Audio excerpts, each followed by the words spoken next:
All right, hey guys, how's it going? It's August Earth right here with August Earth Ministries. So today, guys, we're gonna go over 5 red flags of women that you probably, well, not probably, but you should not date whatsoever. I have 5 lists of personal stories that I just things that I've gone through, guys. So I'm just telling you, this all comes from experience. Okay, so just bear with me. All right, and I got a little bit of the paper over here that I wrote down as far as the list goes, but we're going to kind of freestyle about what it is that we're going to be talking about. So the first one is her not submitting to your leadership. Now, in general, just relationships that I've been with, you definitely don't want to be with a woman that um, constantly undermines your decision making, because in the Bible it says that wives are supposed to submit to the husbands, right? And just like I would be submitting to God, right? So this is all a trickle effect of things and how they work, right? Um, so yeah, like let's say like if you have like a really good idea, and maybe you know that this is the best case scenario for what it should be with your family, and if she's constantly fighting with you, undermining you, not respecting your leadership when it comes to raising the kids and what's best for the kids, that is not good. That is not someone you want to be with, because ultimately she has no respect for you, and that's gonna, especially if you're a masculine man of God, that's gonna really clash, and it really just doesn't work when you're trying to be that masculine man of God, and just being a man, right? You don't want to be constantly undermined. You want to be respected, and you want to be, um, you want her to be able to listen to you at times, right? So that's a really big thing when it comes to relationships. So I've been there. I've been undermined greatly. Definitely don't want to be with the boss babe, right? The lady that just kind of, you know what I mean, is like, well, I don't need a man, feminist type energy, where it's like, all right, I don't need a man. Oh, I make decisions right here for the kids, and you're pretty much nothing. So guys, that is something I would try to avoid. It's going to create a lot. It's going to create a lot of conflict within the household, and ultimately, your kids are seeing this, right? So they're going to grow up and they're going to get this idea that, well, the man's weak. The man's not supposed to make any decisions, and we shouldn't listen to the man at all, the father, right? And so this really is setting a bad example for your children. And so, yeah, guys, it's just not something I would recommend, honestly. And right now, we're going through a society of people right now where fathers aren't being the fathers that they're supposed to be. Matter of fact, it's the women that are being like the fathers, and the men are being like the women. And if you're a masculine man, honestly, I mean that's gonna create a lot of depression. It's gonna create a lot of conflict. So I would just avoid being or getting with someone that is not willing to submit to leadership, guys. That is a big no-no. Second, being contentious with their father. I can speak on this because I've been with a couple of women that were contentious with their father, and just listen to me, guys. I understand that a lot of times, sometimes this is, I mean, most of the time, this is not even their fault, right? But unfortunately, when the father's not in their life, or the father is not validating them and teaching them, saying, "Hey, you're beautiful, you're amazing," and all these types of things, and just being someone that they're supposed to respect, they're going to bring that trauma and that insecurity into your relationship. And that's why you see a lot of women right now, they do go on Snapchat, they do go on Instagram, create OnlyFans, right? And they're doing all this horrible things, right? Because their father wasn't there teaching them, and just really saying, "Hey, you're beautiful," and giving them the validation that they were supposed to get when they were younger. Because believe it or not, the man are the first males, the first relationship that they have with the man, really, as far as that goes. Um, and so, yeah, this is this type of unhealed trauma that's going to go on to their next relationship, right? And it really goes with number one, right? Just like them being able to submit, they're not gonna submit to you, especially if they never submitted to their father. This is going to create a lot of conflict, and it.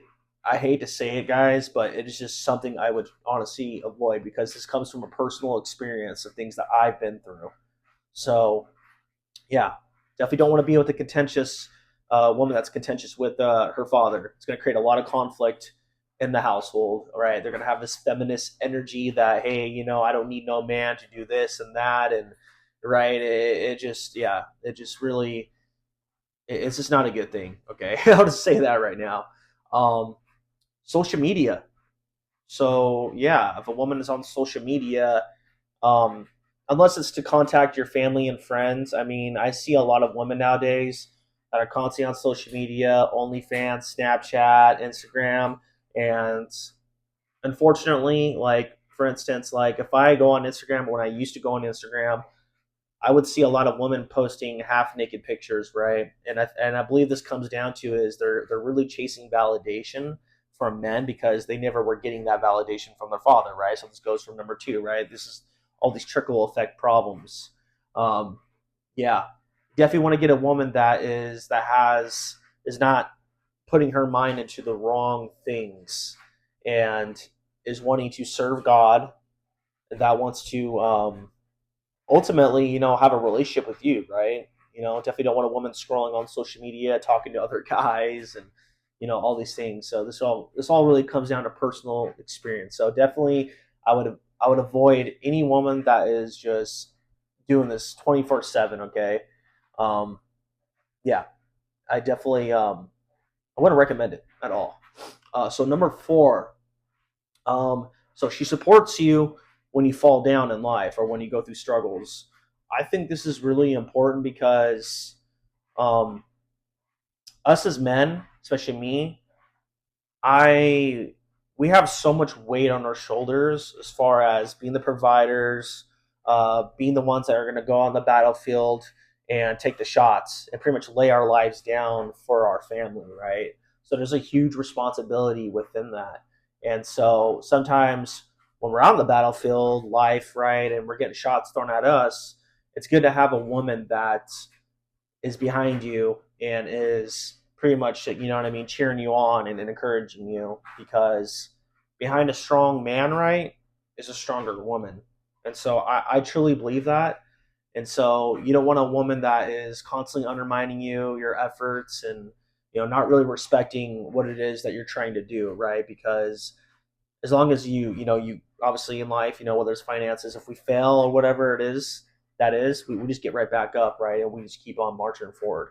And so that's a big thing, is having someone that's a good support, right? That's why, you know, God gave Adam Eve, right, to be that support, right? To be a helper and to be that person that is going to be there when, tough times are there. So yeah, that's a good yeah, you definitely want a woman that's going to support you through tough times, right? And encourage you, right? And you know what I mean? And just kind of always, remind you like, hey, God, keeping God the center of everything that you do through any kind of problems, right? Just being content through any circumstance. So that's a big thing right there. So five, taking accountability when they do wrong. A lot of women I've been with, unfortunately, guys, they would not take accountability. Um, and this really goes even to like I think the father thing, right? I mean, when when they're when they're told, that hey, you're not, well, you know what I mean, just not getting the validation that they were supposed to be getting when they were, younger kids, right? Or and just like if they did something wrong, you know, they were put in their place as far as that goes, right? And and learning from that. So if she's not willing to take accountability, then unfortunately, guys, it's going to be your fault, never my fault. Um, and it's just constant. Oh, this guy did me wrong, or whatever, because I was with a woman, right, and she had an alcohol problem, right, and so she would like to drink, and so when I remember talking to her, and she would blame it on her man, that he was rude and he was mean and that he was the problem of why she might have got kicked out of her house. And that's a problem, guys, because I don't know if you heard this, but there's her truth, there's his truth, and then there's the truth, right? There's the actual truth of what really happened. And so especially when you're speaking ill about someone, especially if they're in a relationship with them and they're not willing to take accountability of saying, hey, I screwed up, I messed up, and maybe I had a part in this. that is a huge red flag because guys, if she has that kind of a character, then that's just gonna it's just gonna go on you guys in your relationship. So that's the kind of woman that you just really want to avoid. Um, yeah, that's not something I would be very interested in, because you know when we go through problems, right? Taking accountability really is just acknowledging like, hey, I need to change.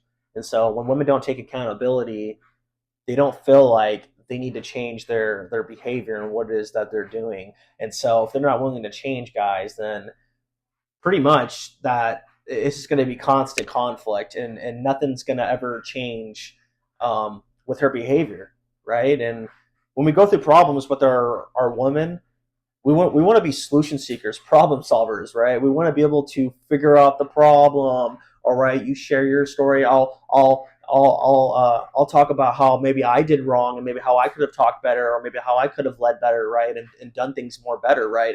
And vice versa, her too. And if she's not willing to do that, and it's just going to be all your fault, guys. I would just totally avoid women that are going to be like that. So, guys, that is my 5 red flags in a woman. I think the next video that we're going to do is 5 green flags, right? I mean, I think that's just natural. So we'll see. So, guys, take my advice for it because I've been through it. And I want you guys to be the good Christian, masculine men, but also be wise. And the woman that you're choosing right now, guys, I would say that right now, guys, if you've been focusing on women like me, go a couple years, guys. Go on semen retention, no fapping, no doing these things, right? That are just destroying you as the masculine man that God wants you to be. So, until next time, guys.